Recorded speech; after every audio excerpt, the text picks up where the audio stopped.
یا بنی اسرائیل اذکروا، اے یعقوب علیہ السلام کی اولاد یاد کرو نعمتی، میری وہ نعمت، التی جو انعمت میں نے انعام کیا، علیکم تم پر، وانی اور بے شک میں نے فضلتکم تمہیں فضیلت دی، علی العالمین تمام جہان والوں پر۔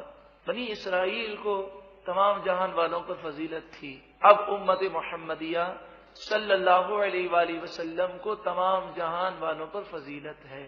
لیکن امت محمدیہ صلی اللہ علیہ وآلہ وسلم جب قرآن و حدیث سے دوبارہ قریب ہو جائے گی اور جب مسلمان نور قرآن سے دوبارہ منور ہو جائیں گے تو پھر انشاءاللہ دوبارہ ہمیں فتح و نصرت نصیب ہوگی۔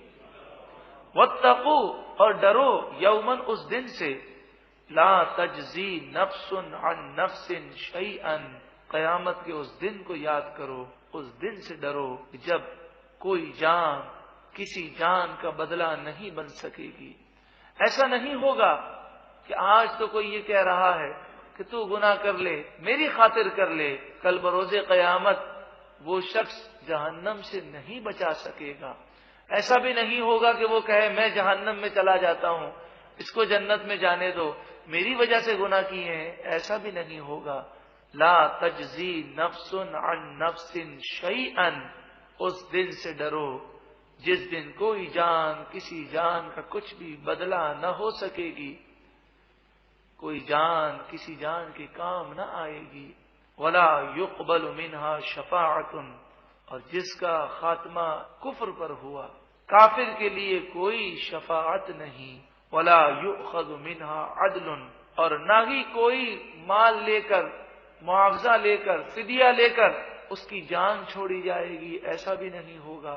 ولا هم ينصرون، اور نہ ان کی مدد کی جائے گی۔ قیامت کا تصور ہمیں دیا گیا، ہمیں اسی تصور سے منور ہونا ہے اور سوچنا ہے کہ کل بروز قیامت یہ دنیا دار، یہ گناہ گار، یہ رشتہ دار جن کی خاطر ہم گناہ کرتے ہیں، یہ بال بچے جن کی خاطر ہم حرام کماتے ہیں، یہ کل بروز قیامت اللہ کے عذاب سے نہیں بچا سکیں گے۔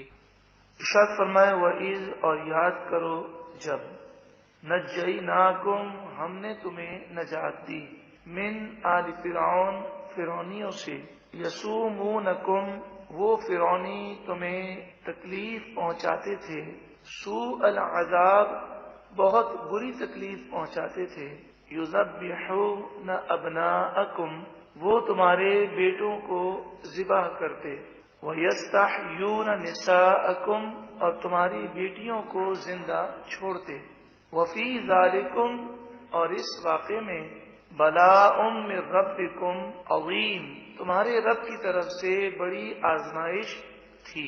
حضرت موسیٰ علیہ نبینا علیہ الصلوۃ والسلام کی پیدائش سے پہلے فرعون نے ایک خواب دیکھا، اور اس خواب میں وہ یہ دیکھتا ہے کہ ایک آگ بیت المقدس سے نکلی ہے اور وہ مصر آتی ہے اور فرعونیوں کے گھروں کو وہ آگ جلا دیتی ہے، لیکن مسلمانوں بنی اسرائیل کے گھر محفوظ ہیں۔ خواب کی تعبیر اس نے کاہنوں اور نجومیوں سے معلوم کی، تو وہ کہنے لگے کہ ایک بچہ پیدا ہونے والا ہے جو بنی اسرائیل میں پیدا ہوگا اور وہ تیری حکومت کو تہس نہس کر دے گا۔ تو اس نے یہ آرڈر کیا بنی اسرائیل میں جو بھی لڑکا پیدا ہو اسے قتل کر دیا جائے، اور جو لڑکی پیدا ہو اسے چھوڑ دیا جائے۔ اس وقت بنی اسرائیل کی تعداد تقریباً 6 لاکھ تھی، اور وہ مصر میں تھے اور فرعون کے وہ غلام بن کر رہتے تھے۔ اس نے دائیاں مقرر کی، ہر ایک دائی کے ساتھ 2 سپاہی والے مقرر کیے۔ جہاں معلوم ہوتا کہ بنی اسرائیل کی کوئی عورت امید سے ہے تو اس کے گھر پر پہرا بٹھا دیا جاتا، اور جیسے ہی بچے کی ولادت ہوتی، اگر وہ لڑکا ہوتا تو اسے اسی وقت ذبح کر دیا جاتا۔ اور یہ پابندی تھی کہ جب وہ دائی بچے کو ذبح کرے گی تو ذبح کرنے کے بعد وہ سپاہیوں کے پاس لا کر دکھائے یا اسے سپاہی خود ذبح کریں گے۔ اس طرح اس نے بنی اسرائیل کے 70,000 تقریباً لڑکوں کو ذبح کروایا، اور 90,000 عورتوں کے حمل ضائع کرائے گئے۔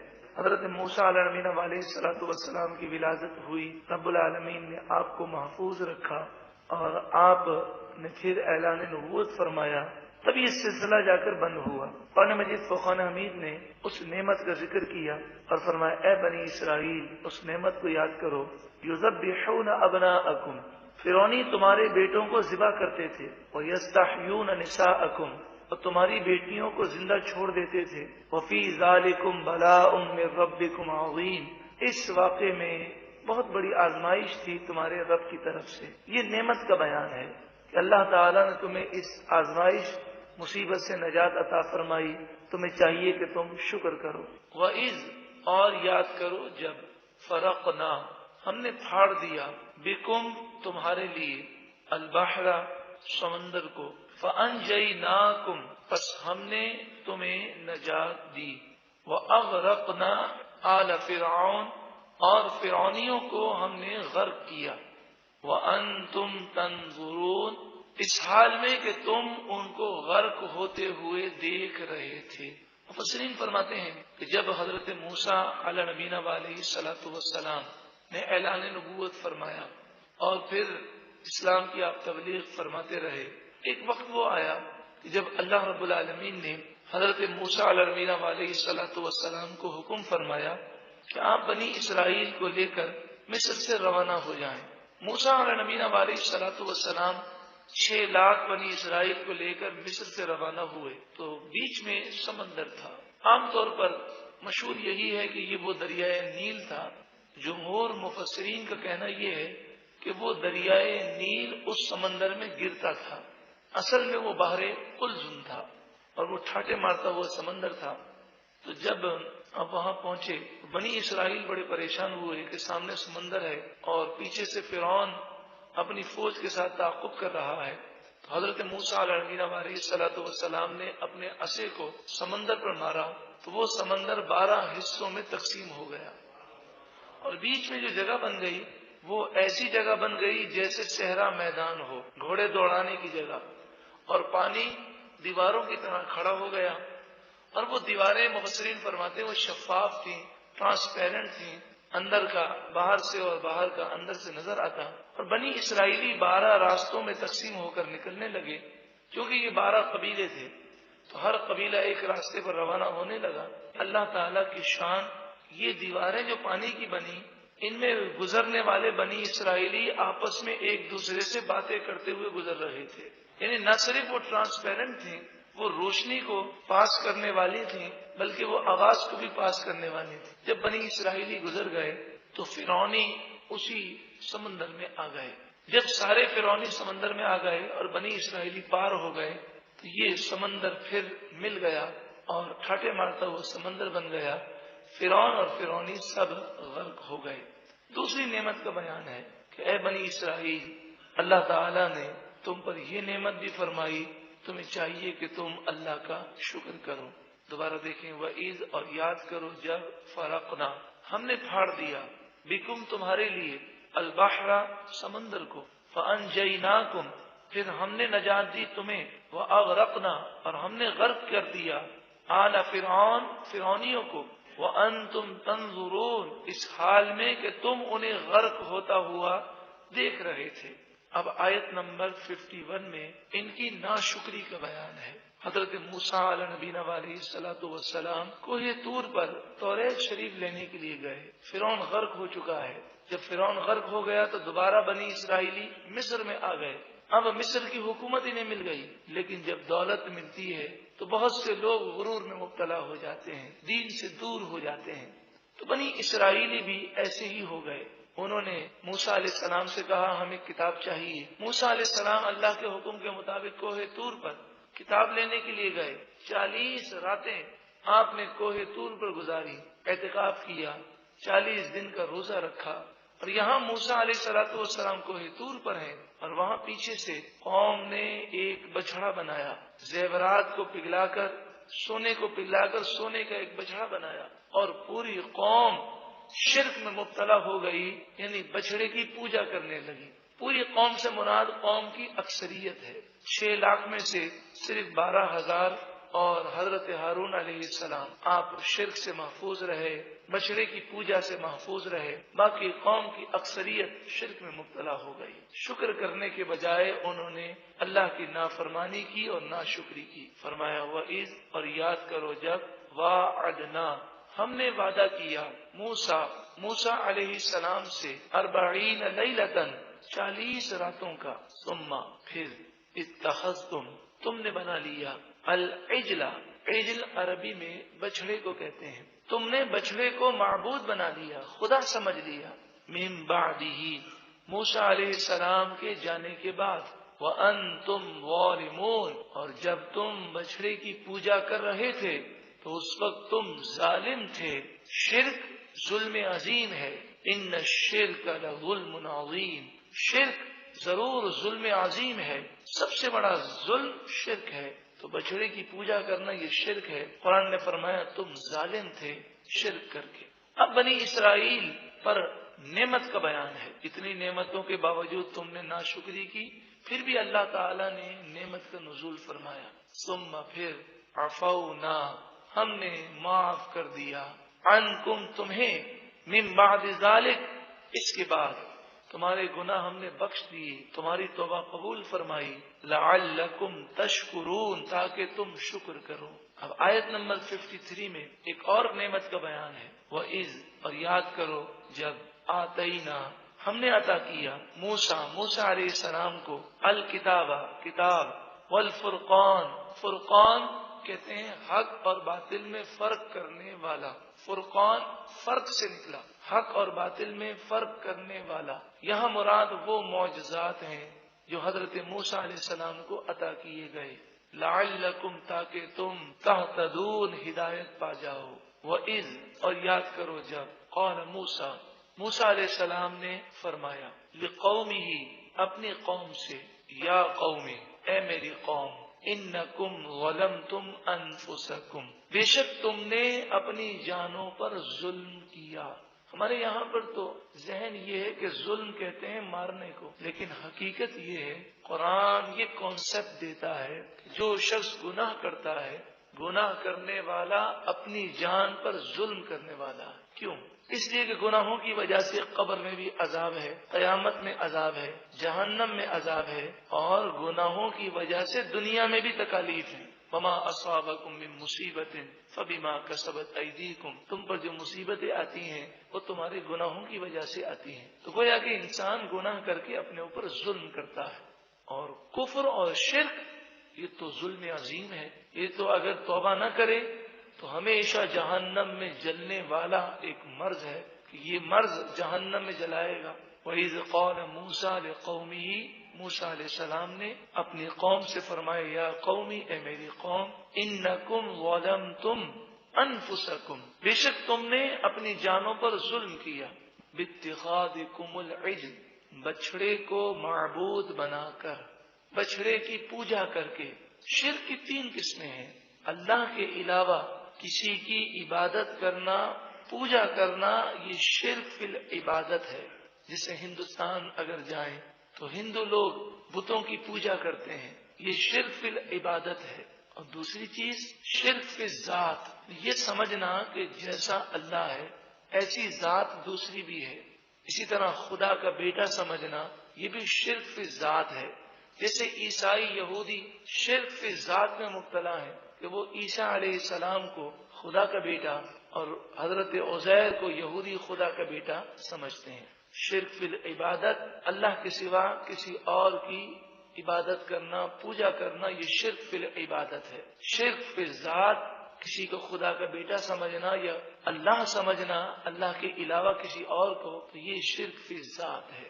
اور شرک فی الصفات، شرک فی الصفات کے معنی یہ ہوتے ہیں کہ جیسی اللہ کی صفات ہیں ویسی ہی کسی بندے کے لیے صفات تصور کرنا اور اس میں برابری سمجھنا، یہ شرک فی الصفات ہے۔ شرک فی صفات کا سمجھنا انتہائی ضروری ہے۔ شرک فی صفات کے معنی ہے برابری۔ مثلا قرآن مجید فرقان حمید میں ہے، ان اللہ بالناس لرؤوف الرحیم، بے شک اللہ تعالیٰ لوگوں پر رؤوف بھی ہے، رحیم بھی ہے۔ فرمائیے اللہ تعالیٰ کیا ہے؟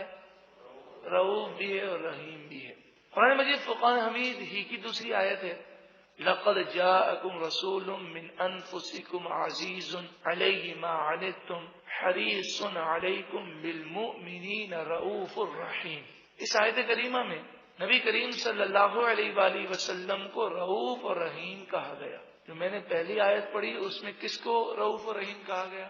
اللہ کو۔ دوسری آیت میں کس کو کہا گیا؟ سرکار دو عالم صلی اللہ علیہ وآلہ وسلم۔ اب یہاں ایک سوال ضرور پیدا ہوتا ہے، قرآن کی روح سے اللہ بھی رؤوف اور رحیم ہے، قرآن کی روح سے رسول اللہ صلی اللہ علیہ وآلہ وسلم بھی رؤوف اور رحیم ہے، لیکن یہ شرک کی صفات نہیں ہے، کیونکہ ہو بھی نہیں سکتا کہ قرآن تو شرک کو مٹانے کے لیے ہے، قرآن میں شرک کی دعوت تو ہو نہیں سکتی۔ لیکن آپ کے ذہن میں یہ سوال شاید پیدا ہو کہ برابری تو نظر آ رہی ہے، اللہ بھی رؤوف و رحیم ہے، حضور بھی رؤوف و رحیم ہے، ہو گئی برابری؟ نہیں، برابری سے یہ مراد نہیں ہے، فرق ہے۔ اللہ رؤوف و رحیم ہے ذاتی، حضور رؤوف و رحیم ہے اللہ کی عطا سے۔ اللہ ہمیشہ ہمیشہ سے رؤوف و رحیم ہے، حضور رؤوف و رحیم ہے جب سے اللہ نے بنایا۔ تو جب یہ فرق ہو گیا تو اب برابری نہ ہوئی۔ اللہ تعالی عالم الغیب والشہادہ ہے، غیب و شہادت کو جاننے والا ہے، اور قرآن مجید فرقان حمید میں فرمایا وما هو علی الغیب بضنین، یہ محبوب، یہ نبی غیب بتانے میں بخیل نہیں، یعنی غیب کے خزانے بھی ہیں اور غیب کے خزانے دینے میں یہ نبی بخیل نہیں ہے۔ تو غیب کا علم انبیاء کو ہے، اللہ کو بھی ہے، لیکن فرق ہے، اللہ تعالیٰ کا علم ذاتی ہے اور نبیوں کو علم اللہ کی عطا سے ہے۔ اللہ تعالیٰ کا علم ہمیشہ ہمیشہ سے ہے اور نبیوں کا علم جب سے اللہ نے عطا فرمایا۔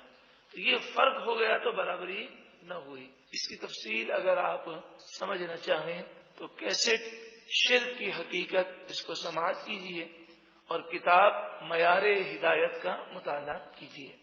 وَإِذْ قَالَ مُوسَىٰ لِقَوْمِهِ، موسیٰ علیہ السلام نے اپنی قوم سے فرمایا یا قومی، اے میری قوم، انکم ظلمتم انفسکم، بے شک تم نے اپنی جانوں پر ظلم کیا، باتخاذکم العجل، بچڑے کی پوجا کر کے، بچڑے کو معبود سمجھ کر، شرک کر کے اپنی جانوں پر ظلم کیا، فتوبوا، پس تم سب رجوع لاؤ، توبہ کرو، الی بارئکم، اپنے پیدا کرنے والے کی بارگاہ میں، باری کے معنی پیدا کرنے والا، فاقتلوا، پس تم قتل کرو، انفسکم، اپنوں میں سے ان لوگوں کو جنہوں نے شرک کیا۔ جب کوئی شخص کفر کر لے یا شرک کر لے، مسلمان ایسا کرے تو مرتد ہو جاتا ہے۔ ہماری شریعت میں یہ قاعدہ ہے کہ اگر مسلمان مرتد ہو جائے اور توبہ کر لے فوراً تو اسے قتل نہیں کیا جائے گا، لیکن حضرت موسیٰ علیہ نبینا علیہ الصلوۃ والسلام کی شریعت میں قاعدہ یہ تھا کہ اگر کوئی کفر و شرک مسلمان کر لے تو وہ مرتد ہو جائے گا۔ اب وہ توبہ کر لے تو اس کی توبہ تو قبول ہے، مگر دنیا میں اسے قتل کر دیا جائے گا۔ جیسے قاتل ہے، قاتل اگر کسی کو قتل کرتا ہے اور پھر توبہ کرتا ہے تو اس کی توبہ تو مقبول ہے، مگر قصاص میں اسے قتل کرنے کا قانون بھی موجود ہے۔ اگر ورثہ راضی نہ ہو تو دنیا کے اندر قتل کے بدلے میں قاتل کو قتل کر دیا جائے گا، حالانکہ توبہ اس کی مقبول ہے، لیکن دنیا میں سزا اس کو ضرور دی جاتی ہے جبکہ اس مقتول کے ورثہ چاہیں۔ تو وہاں یہ قاعدہ تھا، تو وہ قاعدہ آپ نے سنایا کہ میری شریعت میں یہ قاعدہ ہے، لہٰذا تم یہ کرو کہ جن 12,000 نے شرک نہیں کیا، جو مرتد نہیں ہوئے، جنہوں نے بچڑے کی پوجا نہیں کی، وہ ہاتھ میں تلواریں لیں، اور باقی لاکھوں افراد جو 5 لاکھ سے زائد ہیں وہ گھٹنے کے بل بیٹھ جائیں اور اپنے سر کو آگے کی طرف جھکا دیں۔ صبح سے لے کر شام تک قتل کیا گیا اور 70,000 بنی اسرائیلی قتل ہو گئے۔ قاعدہ تو یہی تھا اور اس اصول کے مطابق سب کو قتل ہو جانا تھا، صرف 12,000 بچتے، لیکن حضرت موسیٰ علیہ نبینا علیہ الصلوۃ والسلام نے دعائیں کی، حضرت ہارون علیہ السلام آمین کہتے رہے اور عرض کیے پروردگار یہ تو سب ختم ہو جائیں گے، تو کرم فرما دے، تو انہیں معاف کر دے۔ رب العالمین نے کرم فرمایا اور فرمایا کہ جو قتل کر دیے گئے انہیں ہم نے شہادت کا رتبہ عطا فرمایا، اور جو زندہ بچ گئے انہیں اس گناہ کو ہم نے معاف کر دیا۔ جب حضرت موسیٰ علیہ السلام نے قتل کا ذکر کیا تو فرمایا ذالکم خیر لکم، وہ کہنے لگے یہ کام تو بہت مشکل ہے، فرمایا نہیں، ذالکم خیر لکم، یہ تمہارے لیے بہت بہتر ہے، عند بارئکم، تمہارے پیدا کرنے والے کے نزدیک۔ پھر موسیٰ علیہ السلام کی دعا کی برکتوں سے اللہ تعالیٰ نے ان کی توبہ قبول فرمائی اور تمام قتل ہونے سے بچ گئے۔ فتاب علیکم، پس اللہ نے تمہاری توبہ قبول فرمائی۔ انہ هو التواب الرحیم، بے شک وہی بہت توبہ قبول کرنے والا مہربان ہے۔ اس میں بھی اللہ تعالیٰ کی نعمت کا بیان ہے۔ اب بنی اسرائیل کی ناشکری کا بیان ہے۔ وَإِذْ قُلْتُمْ، اے بنی اسرائیل تم نے کہا، یا موسیٰ، اے موسیٰ، لن نؤمن، ہم آپ کا یقین نہیں کریں گے، ہرگز یقین نہیں کریں گے، حتی نری اللہ، یہاں تک کہ ہم اللہ کو دیکھ لیں، جہرہ، جہرہ کے معنی ظاہر، اعلانیہ۔ جب حضرت موسیٰ علیہ السلام کی دعا کی برکت سے قتل کرنا موقوف ہو گیا اور اللہ تبارک و تعالی نے یہ فرما دیا کہ جو قتل کر دیے گئے انہیں شہادت کا رتبہ ملے گا اور جو بچ گئے ان کا یہ گناہ معاف کر دیا جائے گا، اس پر یہ بھی فرمایا گیا کہ آپ ان میں سے اس قوم کے بڑے بڑے 70 افراد لے لیں اور 70 افراد لے کر کوہ طور پر آئیں اور یہ سب وہاں پر قوم کی طرف سے معافی مانگیں اور آئندہ گناہ نہ کرنے کا عزم کریں، تو اللہ تعالی ایسا کر دے گا اور انہیں شہادت کا رتبہ دے گا اور جو زندہ ہیں ان سے یہ گناہ معاف فرما دے گا۔ 70 افراد کو لے کر موسیٰ علیہ السلام کو یہ طور پر گئے اور وہ اللہ کی عبادت کرنے لگے۔ اب موسیٰ علیہ السلام نے اللہ تعالیٰ سے ہم کلام ہونے کا شرف حاصل کیا اور پھر آپ نے لوگوں سے کہا کہ مجھ سے میرے رب نے یہ فرمایا، تو یہ 70 افراد ہی کہنے لگے بڑی عجیب بات ہے، آپ میں اور ہم میں کوئی زیادہ فاصلہ نہیں ہے، آپ اللہ کے کلام کو سن رہے ہیں، ہمیں اللہ کا کلام سنائی نہیں دے رہا، ہمیں تو آپ کی بات پر یقین نہیں آتا، نعوذ باللہ من ذالک۔ اب ایسا کیجئے کہ ہمارے سامنے اللہ کو ظاہر کر دیں اور خود اللہ آ کر نعوذ باللہ من ذالک ہمیں اگر کہے گا تو ہم مانیں گے ورنہ نہیں مانیں گے۔ تو انہوں نے اس طرح سرکشی کی، فَأَخَذَتْكُمُ الصَّاعِقَةُ، صاعقہ کڑک زوردار آواز، یہاں صاعقہ سے مراد وہ آواز ہے کہ جو اتنی زوردار ہو کہ خوف کے مارے انسان کا دل بند ہو جائے، ہارٹ فیل ہو جائے۔ فَأَخَذَتْكُمُ الصَّاعِقَةُ، جب تم نے یہ سرکشی کی، ناشکری کی، پس تمہیں زوردار کڑک نے پکڑ لیا۔ وَأَنْتُمْ تَنْظُرُونَ، اس حال میں کہ تم نے خود اپنی آنکھوں سے اس منظر کو دیکھا، سب زندہ تھے اور ایک زوردار آواز آئی تو وہ ایک دوسرے کو مرتا ہوا دیکھ رہے تھے۔ حضرت موسیٰ علیہ السلام نے پھر دعا کی، پروردگار تو کرم کر دے، ان سے نادانی ہو گئی، انہوں نے میری بے ادبی کر لی، تو کرم کر دے، تو معاف کر دے۔ رب العالمین نے موسیٰ علیہ السلام کی دعا کی برکت سے انہیں دوبارہ زندہ کر دیا۔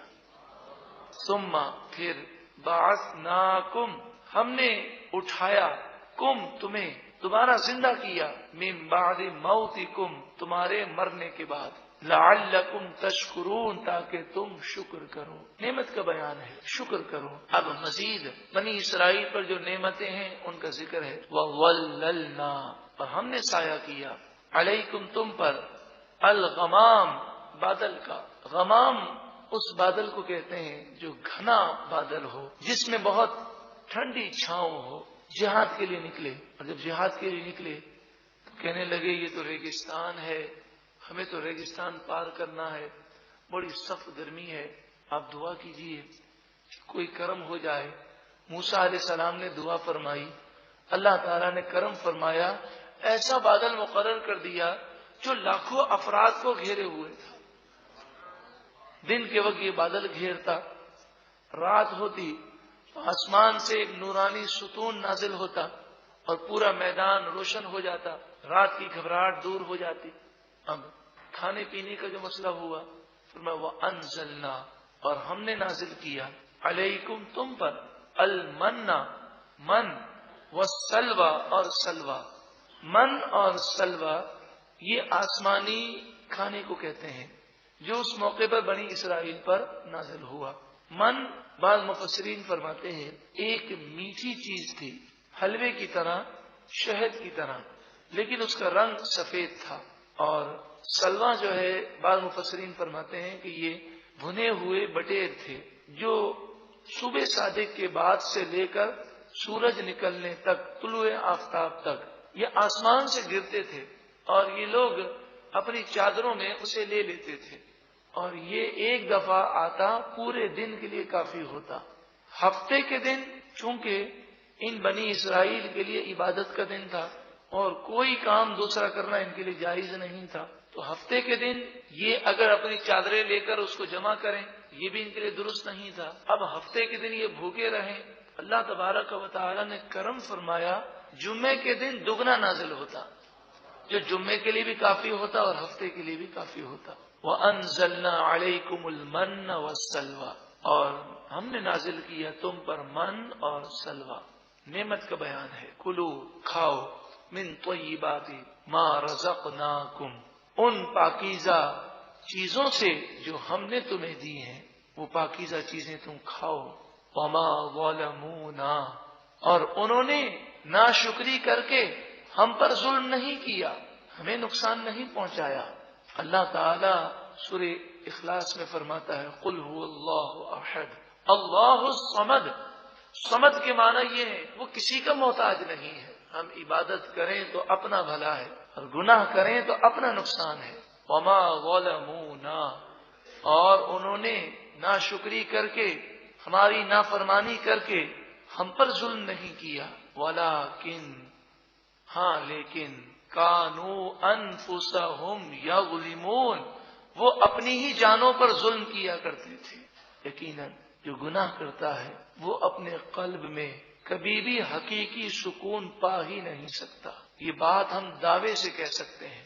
اگر کوئی گناہگار ہے اور چاہے وہ دعویٰ کر لے کہ جی مجھے حقیقی سکون مل گیا، تو ہم دعوے سے اس کے اس دعوے کو رد کر سکتے ہیں اور کہہ سکتے ہیں کہ اسے پتہ ہی نہیں حقیقی سکون کیا ہے۔ الا بذکر اللہ تطمئن القلوب، سن لو، خبردار، دلوں کا چین، دلوں کا سکون صرف اللہ کی یاد میں ہے۔ تو جو اللہ کی یاد نہ کرے، اللہ کی نافرمانی کرے، اس کے دل کو کبھی چین اور سکون مل ہی نہیں سکتا۔ وَلَٰكِن كَانُوا أَنفُسَهُمْ يَظْلِمُونَ، وہ خود اپنی جانوں پر ظلم کیا کرتے تھے، اپنا نقصان کرتے تھے۔ اب اگلی جو آیت ہے، اس آیت میں پھر ایک نعمت کا بیان ہے کہ جب بنی اسرائیل نے یہ تمنا کی کہ ہمیں من و سلوہ کے علاوہ اور چیز کھانی ہے، تو یہ جہاد کے لیے گئے تھے۔ اللہ تبارک و تعالی نے کرم کیا، ابھی تو جہاد انہوں نے نہیں کیا، ابھی تو راستے میں ہیں۔ قریب میں ایک بستی تھی، اس بستی کے کافروں پر اللہ تعالیٰ نے ان کا ایسا روب داخل کر دیا کہ وہ سارے کافر اپنے تمام اہل و عیال کو لے کر اس بستی سے بھاگ گئے، اور وہ بستی خالی ہو گئی۔ مکانات موجود ہیں، باغات موجود ہیں، کھیت موجود ہیں، لیکن کوئی اس میں فرد باقی نہ رہا۔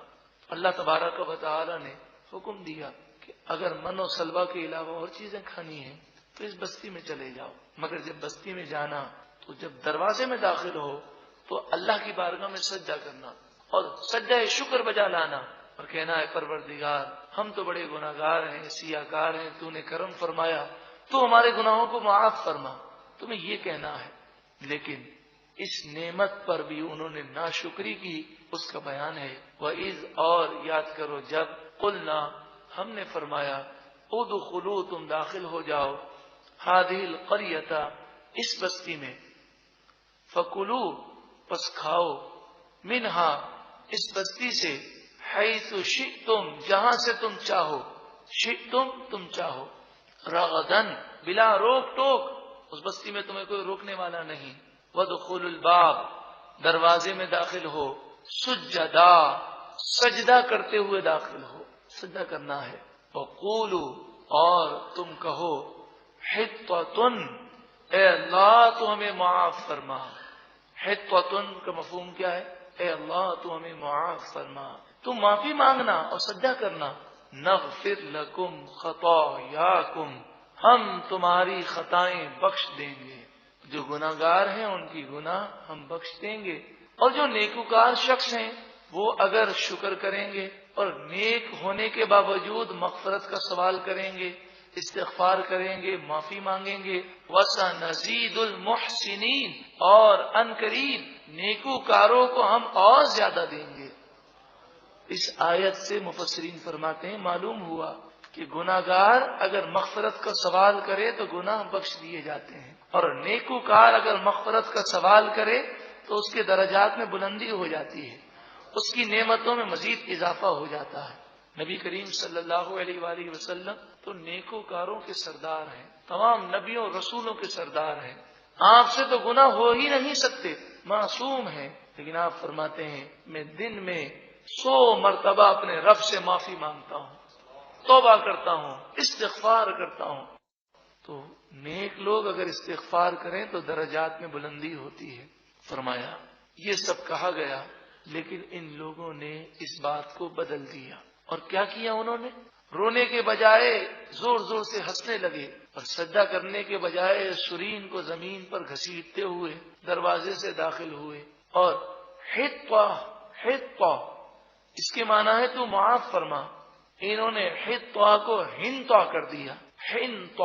ہنطا کے معنی گندم کا دانہ، تو ہنطا گندم کا دانہ، مطلب یہ کہتے ہوئے گھسے کہ اب ہمیں گندم کھانے کو ملے گا۔